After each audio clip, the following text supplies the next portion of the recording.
Hello दोस्तों, स्वागत है आप सभी का एक नए वीडियो में। चलिए दोस्तों, जानते हैं सबसे बड़ी खबर जो आपके काम की है, क्योंकि खाते में क्रेडिट होने वाला है 2000 रुपए। इंतजार समाप्त हुआ है, पूरी जानकारी जान लीजिए, अंत तक बने रहिए। चलिए शुरू करते हैं। दोस्तों, पीएम किसान सम्मान निधि की तिथि का ऐलान हो गया है, यानी किसान निधि की 23वीं किस्त का पैसा किस तारीख को आएगा ये बता दिया गया है। तारीख है 20 जून। लेकिन आपको ये जानना जरूरी है कि खाते में किसको पैसा मिलेगा। क्या परिवार में सभी सदस्यों को मिलने वाला है, पति पत्नी दोनों को किसान निधि मिलने वाला है? पूरा अपडेट जान लीजिए। 23वीं किस्त तारीख का ऐलान हो चुका है। देश के करीब 10 करोड़ किसानों का इंतजार समाप्त हुआ है। अब 2-2000 रुपए 20 तारीख को मिल जाएगा। पीएम किसान सम्मान निधि की ऑफिशियल सोशल मीडिया अकाउंट में तारीखों का ऐलान कर दिया गया है। अब मैंने आपको बताया ही था कि इस जून के आखिरी सप्ताह तक आपके खाते में पैसा क्रेडिट होगा, और वही हुआ है। कुछ मीडिया रिपोर्ट में जुलाई की खबर भी दी गई थी। इसका कारण यह था कि अगर जून में कोई बड़ी जनसभा ना होती तो जुलाई में ही पीएम मोदी जारी करते, लेकिन पहले वीक में वो सब समाप्त हुआ है भैया। 18 जून के बदले 20 जून को खाते में पैसा क्रेडिट होगा। लेकिन इस बात का ध्यान दीजिएगा, किसान निधि के लिए अब आपका ई-केवाईसी जरूरी है, भू लेख का सत्यापन जरूरी है। पीएम मोदी गुवाहाटी से किसानों के खाते में पैसा भेजेंगे। 2000 रुपए उन्हीं को मिलेगा जिनकी ई-केवाईसी हुई है, फार्मर आईडी बना हुआ है। जिसका नहीं बना उसको खाते में पैसा नहीं मिलेगा। 2000 रुपए की रकम क्रेडिट नहीं होगी। पति पत्नी में से केवल पति को ही मिलेगा पैसा। परिवार में केवल एक सदस्य को ही पैसा दिया जाएगा। बारी बरसी खटन गयासी, जब पीएम मोदी से मिले मैक्रो तो उस गाने के साथ डाल दिया वीडियो हिंदुस्तानियों की जान है। जी हां, मैक्रोन और मोदी आइकॉनिक वीडियो वायरल हो रहा है। फ्रांस के राष्ट्रपति इमैनुअल मैक्रो ने पीएम मोदी से मिलने का अपना जो वीडियो शेयर किया है वह दिखाता है कि वो सोशल मीडिया ट्रेंड में कितने वाकिफ हैं, उन्हें इंडिया की पसंद के बारे में कितना पता है। हाल ही में उन्होंने धुरंधर के फेमस गाने के साथ मैक्रो ने जो वीडियो पोस्ट की है वो वायरल हो रही है। देश के प्रमुख ठिकानों पर ड्रोन अटैक की आशंका है। सरकार का एजेंसियों को अलर्ट, इन जगहों पर सुरक्षा बढ़ा दीजिए। एंटी ड्रोन सिस्टम की तैनाती शुरू हो गई है। केंद्र सरकार ने चेतावनी दी है कि सीमाओं पर मौजूद महत्वपूर्ण ठिकानों पर दुश्मन ड्रोन हमला कर सकता है। द हिंदू खबर के मुताबिक जहाज और जलमार्ग मंत्रालय के समुद्री सुरक्षा विंग ने जमीन और समुद्री सीमाओं के पास मौजूदा महत्वपूर्ण संपत्तियों ठिकानों पर ड्रोन अटैक को लेकर अलर्ट जारी किया है। अच्छा, हरिद्वार में श्रद्धालुओं का जरा जन सैलाब देखिएगा। 76 लाख से ज्यादा श्रद्धालुओं ने गंगा स्नान किया है। सोमवती अमावस्या पर जन सैलाब उमड़ा था। कुंभ 2027 की तैयारियों की भी बड़ी परीक्षा हो रही है। अब सोना चांदी फिर से कीमत बढ़ने लगी है। देखिए, ईरान अमेरिका इजरायल युद्ध जब से समाप्त होने की घोषणा हो गई है तब से चांदी सोने की कीमत में भारी इजाफा देखा जा रहा है। चांदी 8,906 रुपए कीमत बढ़ गई, 2,51,000 प्रति किलो पहुंचा है, और इस साल कीमत 21,000 रुपए बढ़ी है। बात करें सोने की कीमत का तो ये 2,846 रुपए महंगा हो गया है, 1,50,000 प्रति 10 ग्राम पहुंचा है। हालांकि अभी भी खरीदने का मौका है, विवाह से पहले खरीद ले, अभी इतना भी महंगा नहीं हुआ। 85% एथनॉल से चलने वाली वैगनार 7.5 लाख में मिलेगी। पेट्रोल मॉडल से 86,000 महंगी है। यह देश की पहली फ्लेक्स फ्यूल कार होगी। लखनऊ पहुंची भारत अफगानिस्तान क्रिकेट टीम। इकाना में 17 जून को होगा मैच। शुभमन गिल, श्रेयस अय्यर, रोहित शर्मा पहुंचे हैं। प्रैक्टिस आज से होगा। लखनऊ के इकाना स्टेडियम में 17 जून को वनडे होने वाला है। टीमें सोमवार को पहुंच गई हैं। मैच डे नाइट होगा। दोपहर 1 बजे टॉस होगा, 1:30 बजे से मैच शुरू होगा। भारतीय टीम के खिलाड़ी चार्टर्ड विमान से लखनऊ एयरपोर्ट पर शाम करीब 4 बजे पहुंचे थे।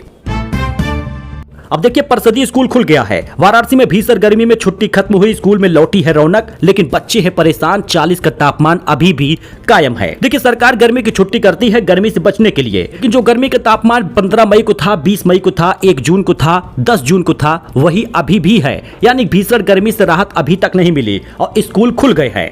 बच्चे परेशान हैं। आज से खुल गया है परिषदीय स्कूल। आपकी क्या राय है, क्या छुट्टी और बढ़नी चाहिए थी या नहीं? क्योंकि प्राइवेट स्कूल तो सीधे 1 जुलाई को खुलेगा, लेकिन 1 से लेकर 8वीं तक के स्कूल 7:30 से 12:30 के बीच संचालित होंगे। गर्मी की छुट्टी समाप्त हुई है परिषदीय स्कूलों में।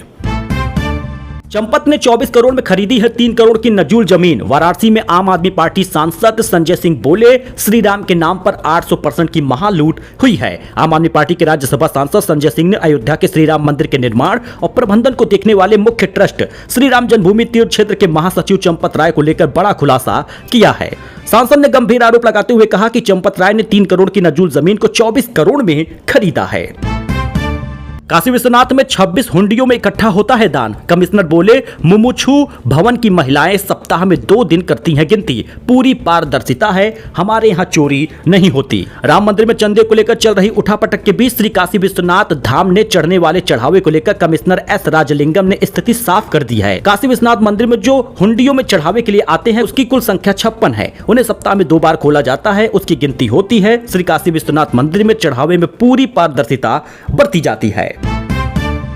अच्छा, इलाहाबाद हाईकोर्ट में 543 पदों पर होगी भर्ती। आरओ, एआरओ और कंप्यूटर सहायक के लिए 21 जून तक आवेदन कर सकते हैं। इलाहाबाद हाईकोर्ट ने समीक्षा अधिकारी, सहायक समीक्षा अधिकारी, कंप्यूटर सहायक की कुल 543 पदों पर भर्ती निकाली है। इन पदों के लिए ऑनलाइन आवेदन नेशनल टेस्टिंग एजेंसी NTA की वेबसाइट पर 21 जून तक किए जा सकते हैं। आवेदन शुल्क जमा करने की अंतिम तिथि 22 जून है, तो फटाफट ये काम कर लीजिए क्योंकि हाईकोर्ट में बेहतरीन नौकरी आपको मिलेगी। सभी वर्ग के लिए आरक्षित है पद। भर्ती का नोटिफिकेशन जारी करने के साथ आरक्षित वर्ग के पदों की संख्या भी जारी कर दी गई है। समीक्षा अधिकारी के 138 पदों में से SC के 28, ST के 2, OBC के 37, EWS के 13 आरक्षित हैं, जबकि 58 पद अनारक्षित हैं। तो फटाफट भर दीजिए।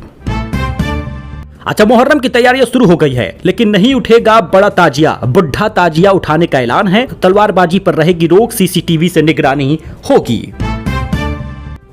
यूपी बॉर्डर पे पहुंच गया है मानसून। 8 जिलों में आंधी बारिश का अलर्ट है। बदायूं में देर शाम ओले गिरे हैं। गर्मी उमस बढ़ गई है। 42 से पारा ऊपर गया है। मंगलवार को 8 जिलों में आंधी बारिश का अलर्ट है। बुधवार और गुरुवार को भी यही हालात रहेंगे। सोमवार को बदायूं में ओला गिरा है, लेकिन आपको बता दें अभी अधिकांश जिलों में भीषण गर्मी से लोग परेशान हैं। लेकिन 5 दिन कैसा रहेगा मौसम स्क्रीन पर आप देख सकते हैं। 16 जून को कैसे हालात होंगे, 17-18 जून को क्या होगा, 19 और 20 जून को क्या होने वाला है। लेकिन ध्यान दीजिएगा, 15 जून को यूपी में 5 सबसे गर्म और न्यूनतम तापमान वाले शहर आप देख लीजिए, वो जिले देख लीजिए जहां भीषण गर्मी है, तापमान कहीं कहीं पर कम है। लेकिन अब मानसून पहुंचेगा तो राहत तो मिलेगी ही, लेकिन 2026 में मानसून लेट में ही पहुंच रहा। उठ जा बेटा, पापा बुला रहे। लाश की छाती दबाता रहा पिता। वृंदावन में इस्कॉन मंदिर में बाहर लगे कूलर से उतरा करंट, युवक की तड़प तड़प के मौत हुई है। जी हाँ, काफी दुखद घटना है। 21 साल के युवक को करंट लग गया। सोमवार दोपहर इस्कॉन मंदिर में मुख्य द्वार के बाहर हुआ था। हीट वेव से राहत देने के लिए नगर निगम ने वाटर स्प्रे कूलर लगाया था, लेकिन उसमें करंट उतरा जिससे उसकी चपेट में वो आ गया। रिपोर्ट है कि 2030 तक AI से 22% नौकरियों पर असर होगा। 40% कंपनियों में डिग्री प्लस AI वालों को ही तवज्जो मिल रहा है। चीन ने 12,000 डिग्रियां खत्म कर दी हैं। AI कोर्स भी शुरू हो गया है। मैं 9वीं कक्षा में पढ़ता हूँ, शराब पीता हूँ। छात्र की बात सुन प्रेमानंद महाराज बोले, बच्चों को सुधारने का यही एक तरीका है। आजकल कम उम्र में भी कुछ बच्चे नशे और गलत संगति की चपेट में आ गए हैं। माता पिता समाज दोनों के लिए चिंता का ये विषय है। वृंदावन के संत प्रेमानंद महाराज ने इस स्थिति पर चिंता जताई है। उन्होंने बताया कि आखिर बच्चे कम उम्र में ऐसी बुरी आदतों को कैसे छोड़ सकते हैं, क्यों ये बढ़ रहा है, इससे बचने के लिए माता पिता को क्या कदम उठाना चाहिए। बच्चों के बिगड़ने की वजह आध्यात्मिकता का अभाव है। महाराज कहते हैं कि आज नई पीढ़ी और समाज को जो हालत बिगड़ रही है उसकी बड़ी वजह आध्यात्म से दूरी है। यह स्थिति सिर्फ और सिर्फ आध्यात्म से ही सुधर सकती है। इसलिए यह बात हर कोई समझे कि आध्यात्म से जुड़े, नाम जप जरूर करें। सो दोस्तों, ये छोटा अपडेट था, नई जानकारी थी और लेटेस्ट न्यूज था जो आपके काम की थी, जो आपके ही लिए लेकर आए थे। लाइक करिए, सब्सक्राइब करिए, अपने इस भाई को सपोर्ट करिए फॉर डेली न्यूज। वीडियो पसंद आया हो तो मेरे लिए एक कमेंट तो जरूर ही करिएगा। धन्यवाद।